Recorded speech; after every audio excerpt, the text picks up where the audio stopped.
Hi, in this video I want to give an in-depth look into the hero council. Not only look at the basics, but also provide some advice on what heroes best to focus on for each of the categories. But before we jump into that, let's first look at the basics. So you actually have this hero building where you can have various heroes that you can assign to positions on your hero council. The ones that you assign provide boosts for your account, and in the hero council overview you can see a full overview of all boosts that are active based on the assigned heroes. So you have 8 types or positions. Those are the names that you see at the top, such as Master Enforcer, Master of Arms, and so on. In these positions, for these positions, you each have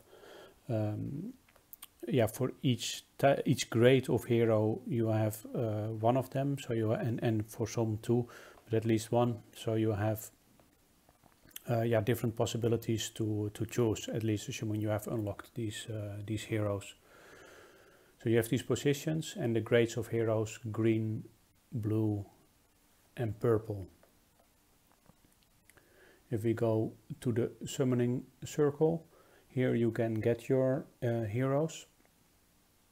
So the green, blue, and purple, they are associated with the Apprentice, Advanced, and Master Summon. Although in theory it is possible that you get also get higher level heroes, and for sure lower level heroes when you do a summoning. So you can summon for free every 8 hours from the Apprentice summon. Every 24 hours you can do a free advanced summon, and if you have if you have purchased money, if you have spent money on the game, any amount of money, then you have the Master Summon unlocked. And this is like some of the other things that are unlocked when you spend money. It's kind of something that keeps on giving things in return. So from that point of view, I say it's always, in my eyes on this game, it's very good investment to at least spend a little bit of money on it if you have the possibility, because some of the features are unlocked, like this Master Summon, that will give you a lot of benefit for the duration of the game, especially if you're in it for the long run. So that Master Summon depends on those summoning horns. I always wait until I got 270. I actually just did a Master Summon, because then you do 10 summons for the cost of 9. Those give you they can give you complete heroes. They can give you hero fragments, or they can also give you XP, hero XP, all of them useful. Okay, let's move on to the you have a hero gallery as well, even if you have not unlocked everything yet. I see I also haven't unlocked everything yet. There's still a Master Enforcer that I haven't unlocked. Then you can you can see already all heroes here. They're all on my website as well.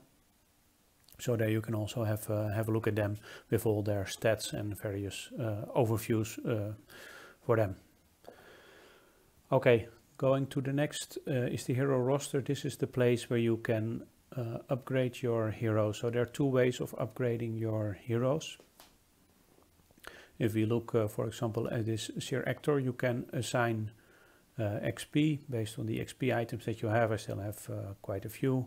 So that will increase the basic boost that a hero has. So if you look at the green heroes, they have one basic boost. That is, I call it the 1-star boost.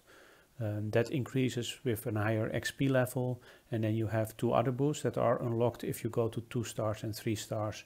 So to increase the XP level you need those XP items. To increase the star you need more fragments to upgrade the star to the hero to a next star. So you need 80 first you need 40 of those hero fragments to upgrade a hero to the next star, and then you need 80 to upgrade it to the first star. For that you also need to assign XP. You cannot upgrade without assigning the XP.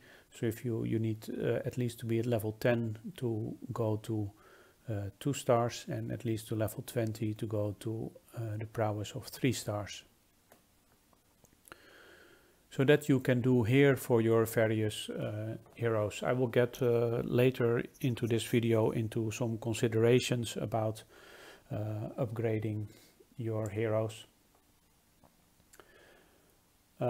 Yeah, just in general, you might want to consider, yeah, are you going to be a big spender or not? Probably if you are a big spender, it's in general good to focus on the purple heroes. The thing is, once you assign XP items, you cannot unassign them anymore. So they are committed. So if you assign a lot to green or blue heroes, but eventually you plan to go for the purple heroes, that might not be the best way to go. If you are a big spender, probably best to go for the purple heroes and assign your XP to those. If you are a low or non-spender, then getting those purple heroes to the 2nd star will be very difficult. And actually, using the green heroes and getting those to 3 stars is still attainable for a low or small spender. And those actually give, in most cases, a lot better boost than a purple hero of 1 star, or some case even a purple hero of 2 stars. So in that case, you can better spend your XP on the green heroes first, at least until you have assigned assign them to level 20, at least the ones you want to upgrade. So that is something to keep in mind, kind of what kind of player are you, what kind of spender are you, and what do you want to focus on first. Eventually, the game might also have some changes so that things become either easier or more difficult to attain. So it is difficult to be completely certain about the path you take in advance, but it's something to consider at least. So if we go into the specific slots, I will do that from the Hero Council. I will just look at the heroes that I have. So that one I didn't have unlocked yet, I will not consider that. If you look at in the Master Enforcer slot, actually Circle Grievance is actually quite a good one. It gives nice boosts. And if you consider the blue and purple heroes, in my eyes they only become significantly more favorable if they go to 4 stars, because there they have a general troop boost, like troop health or troop defense and troop health for the purple one.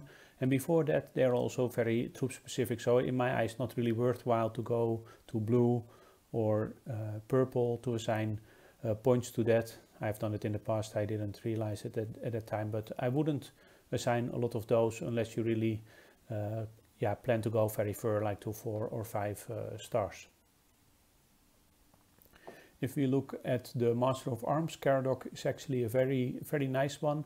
It has a troop attack boost as the 3rd star, so that's a very nice boost. And if you look at the other ones, the blue ones I would skip altogether because they don't provide any general troop boost, just specific to certain troop types. And the purple ones are actually quite nice, and at 3 stars the one gives a troop attack and the other an army damage boost. Both are general troop boosts, so I would go for those. Again, if you are able to get them to 3 stars. Again, at the moment that I started playing this, I was not I didn't consider it very well, I didn't understand it very well yet, so I actually assigned points to this Seer Saphir and Seer Lamarak, but on hindsight I'm not so happy with that, and I always use Caradoc, and I don't at this moment don't have the intention or the illusion that I can upgrade it really higher or get more boosts out of this slot. By the way, these first two slots are the most interesting when it comes to combat, at least to attack. The 3rd one, Master of War, also has some benefit for the defense when you are attacked. So the Seer Brunor gives city army defense, but I'm not, in general I'm not too happy, not too impressed with trap attack boost, so the 2nd and 3rd star boost are of not really interest to me. The blue one is kind of similar, it gives city army health boost, which you might favor, but in general I wouldn't spend anything on that. And the other ones, they are nice, actually quite nice. If you can get this one, for example, to 2 stars, it is already definitely better. Even at 1 star, I would say it's better. So I might at some point assign some XP to that if I really feel like I have nothing else to spend it on anymore. It's still useful, and use that one instead. Sir Lionel trap attack, I don't favor it that very much, so I much prefer the city army attacks. So from that point of view, I would probably go for Sir Thor. If we go to the Master of Strategy, I mean, the other slots are, in my eyes, more interesting, as you typically can, based on your gameplay, you can make a variation with which hero you assign in a certain slot at which time. Lady Isabel is a nice one. I use the blue one because of the training capacity. I don't have many military tents.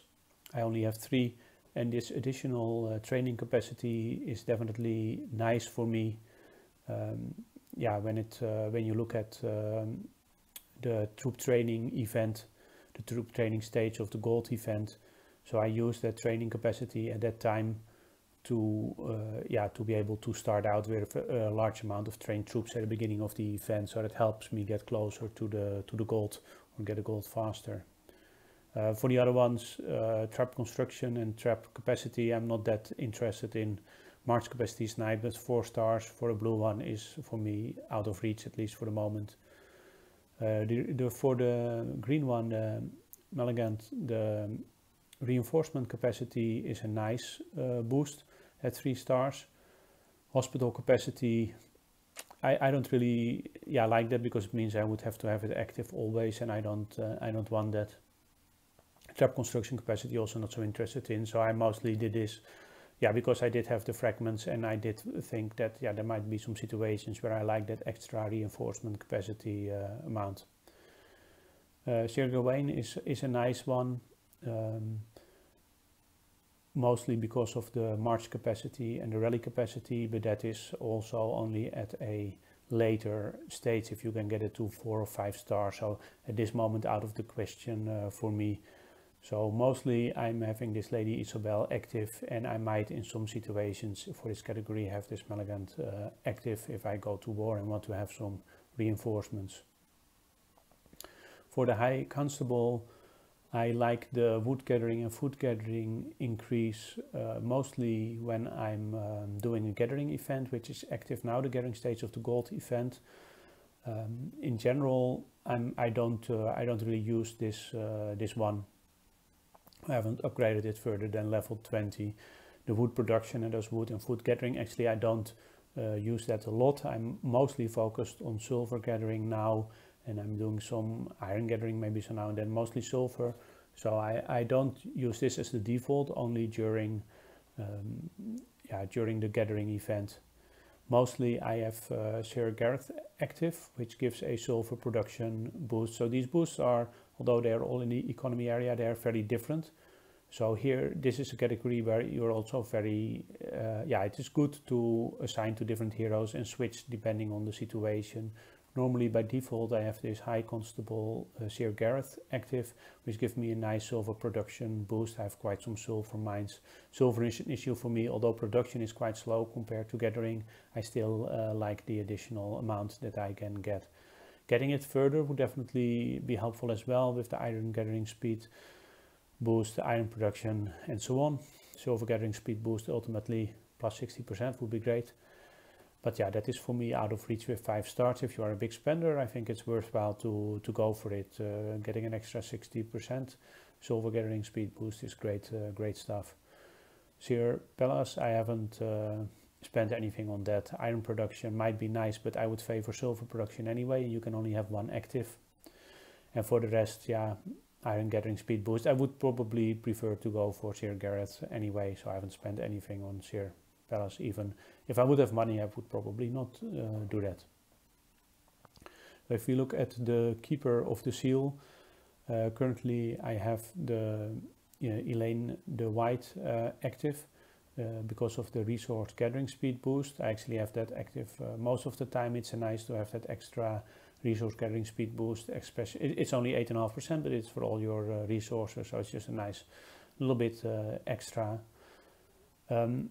The Lady Ceres has a nice resource production increase for all resources at 2 stars, but yeah, getting it to 2 stars is not something I've done at the moment, and even if I would do that, I don't think I will, because you can only have one of those 2 active, so I would probably choose for Elaine, Alien, it's a guy, Alien the White anyway.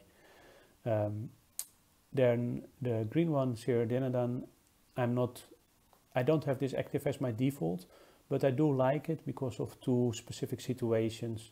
So the 2-star trading capacity boost is nice if you're going to supply a lot of resources to another account, and the increase in troop load is very nice if you're going to harvest your own farms, large amount of resources, or you're going to harvest from a zeroed account. Then that troop load is definitely going to be nice and make things quite a bit faster. So that's good to have upgraded to 3 stars, not to use as your default. For that it's better to either use this Alien the White or Lady Ceres, depending on what you would like. I prefer the gathering over the resource production, as gathering is responsible for a lot more of my resources.